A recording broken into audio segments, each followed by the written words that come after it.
What's going on, guys? Sean here again, coming at you with another video. Gonna go over the Tennessee Titans just a little bit. I really haven't got to do my due diligence yet.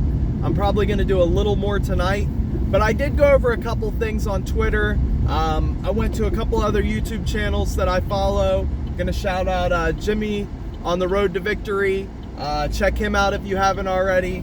Obviously, I'm a big fan personally of Philly 500.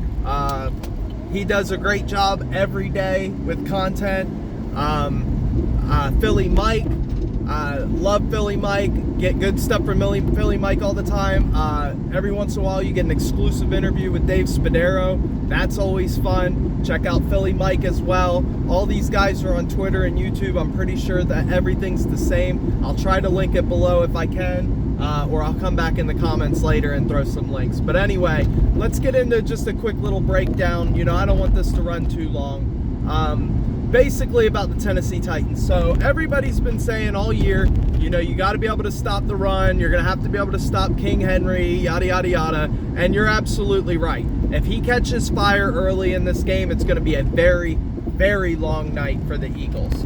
Now, with that being said, last week, the Bengals, who I could be wrong, but I haven't heard much about their run defense being top notch. Excuse me. Haven't really heard too much, you know, about them in general. You know, I know they're on the upswing right now with some injuries, Joe Mixon and Jamar Chase. So neither here nor there. They held Henry to 2.2 yards a carry or something crazy like that.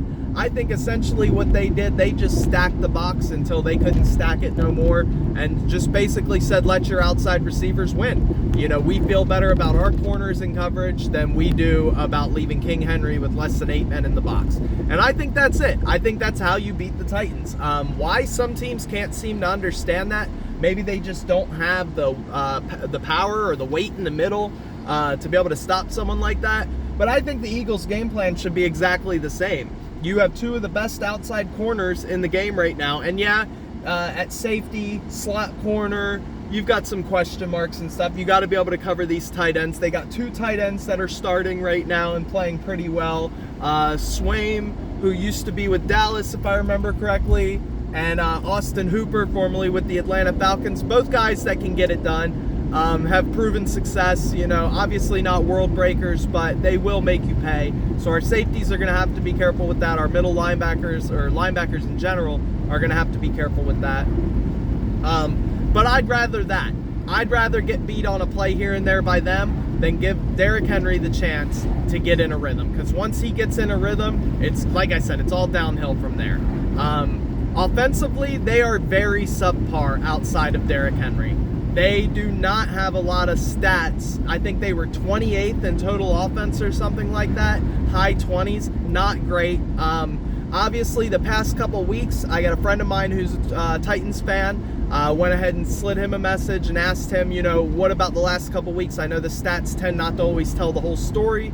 Are you on the uptick or are you on the downtick? Apparently, it took their receivers a good while to really get into a groove. And the past couple weeks, people are getting a little more confident in them. With that being said, also, Tannehill and the guy's name is slipping, Malik Willis, are kind of going back and forth. I don't know if it's because of injuries or if it's just bad QB play. I'm not scared of either of them. I think our corners can get underneath some of these coverages and probably make them pay. So with that being said, defensive game plan for the Eagles is to just throw everything at Derrick Henry. Everything. Don't leave it up to your D linemen and middle linebackers, 5-man fronts, 7-man fronts. No, we need 8, 9 guys in the box at all times. You know, and doing whatever we got to do to cover those other guys. So, now offensively, I know their defense has been holding people to low scoring games. Their defense has not been terrible, but once again, very middle of the pack. We run the ball like we did last week. We run the ball halfway like we did last week. We're going to have a successful game. Start with the run, you know, get a little bit of that going. Little play action, little bit of Jalen. I think we could pass or run on this team. I'd much rather see us run the clock, run the ball. really soak up as much time as possible, because if Derrick Henry does get in a groove, he's a threat from anywhere on the field to run one in. He's faster than he looks. People have seen this happen time and time again, and yet they still allow him to do these same things over and over again. So I think we need to hold on to the ball a little bit. I don't think this will be a super high scoring game unless there's some funky shit happening. Off the top of my head, I think, 24-17, that's a solid win against a solid team. These guys are not to be taken lightly. Although everything I just said about stats and where they look like they're at, they are well coached. They will come into this game knowing what the Eagles do well. They will come into this game knowing how to beat the Eagles. We have been beaten. We can be beaten. It's the NFL. Everybody gets paid to play. So run the ball on offense, soak up some clock, let Jalen be Jalen. On defense, throw everything you got at Derrick Henry. Keep an eye on him at all times. If Malik Willis comes in the game, watch him, watch his legs. If it's Tannehill in the game, try to get underneath some of his coverages, try to make him pay. I don't think that Robert Woods is beating us. I don't think that Treylon Burks, was their first pick. I don't think he's really going to beat Bradbury or Slay. So with that being said, we got to watch the tight end slot guy, and Derrick Henry. Watch this rushing attack. Just pay attention, be smart. Don't bite on play action runs. Keep the guys in the box and then stay where you stay. Until you see the ball in his hand, stay in your lane. Easier said than done, obviously. That's just my beginning thoughts on this.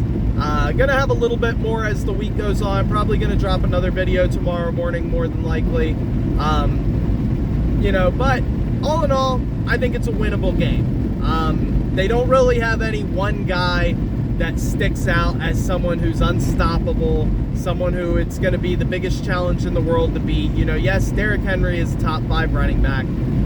Yes, we are deep into the season. He's got a lot of carries under his belt. I'm sure he's hurting just like we're hurting. I expect A.J. Brown to be 100%. I expect Miles to come back ready to eat like he did last week. I expect Devontae Smith to get more targets. I think that he's being underutilized still. I think he needs more targets. And that's about it. With that being said, guys, thank you so much for all the support. Thank you for continuing to watch. If you made it this far in the video, I ask you to please like, please subscribe, comment down below, talk to me as usual, and have a great day, guys. Peace.